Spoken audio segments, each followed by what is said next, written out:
दोन दिवसापूर्वी राहुल गांधी वॉशिंग्टन मध्ये चर्चा करत असताना त्यांनी असा उल्लेख केला की या भारत देशामध्ये आरक्षणामुळे अनेक गोष्टींमध्ये न्याय मिळत नाही आणि म्हणून आम्ही लवकरच आरक्षण रद्द करू आणि जो डॉक्टर बाबासाहेब आंबेडकरांनी संविधानाच्या माध्यमातून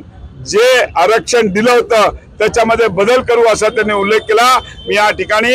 संविधानामध्ये त्यांनी हस्तक्षेप करण्याचा जो हे केला त्याबद्दल त्यांचा निषेध करतो आणि काँग्रेस पार्टीचा पण आम्ही धिक्कार करतो की त्यांनी असं डॉक्टर बाबासाहेब आंबेडकरांनी लिहिलेल्या संविधानामध्ये कुठल्याही प्रकारचा बदल करायचा प्रयत्न करू नये। आज महाराष्ट्रभर